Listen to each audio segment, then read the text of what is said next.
ಇಟ್ಕೊಂಡು ಮಾತಾಡೋದು, ನಾನು ಕೇಳೋದಂದ್ರೆ ಎಲ್ಲರನ್ನು ಕೇಳಿಸೋದು. ದಯವಿಟ್ಟು ಗಮನಿಸ್ರಿ, ಸಭೆ ಒಳಗಡೆ ನೀವು ಬಂದರೂ ಪರವಾಗಿಲ್ಲ, ಬರದೇ ಇದ್ರೂ ಪರವಾಗಿಲ್ಲ.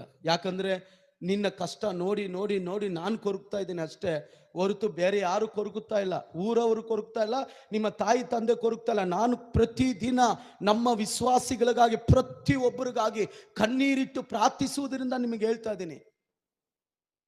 ನಿಮ್ಮ ಆಶೀರ್ವಾದನೆ ನನಗೆ ಪ್ರೋತ್ಸಾಹ. ನೀನು ಚೆನ್ನಾಗಿದ್ರೆ ನನಗೆ ಹೊಟ್ಟೆ ಕಿಚ್ಚಲ್ಲ. ನೀನು ಗಾಡಿ ಇಸ್ಕೋಬಹುದು, ನೀ ಮನೆ ಕಟ್ಟಬಹುದು, ನೀನು ಮದುವೆ ಮಾಡ್ಬೋದು, ಅದು ಬಹಳ ಸಂತೋಷ. ಈ ಲೋಕದಲ್ಲಿ ಯಾರು ಸಂತೋಷ ಪಡ್ತಾರೋ ಇಲ್ವೋ, ನಿನ್ನ ಆತ್ಮೀಯ ತಂದೆಗೆ ಅವನಿಗಿರುವ ಸಂತೋಷ ಬೇರೆ ಯಾವುದಿಲ್ಲ. ನಾನು ಪ್ರತಿದಿನ ಅಲೋದು ದೇವರ ಹತ್ರ, ಸ್ವಾಮಿ ಇವರನ್ನು ಆಶೀರ್ವದಿಸು.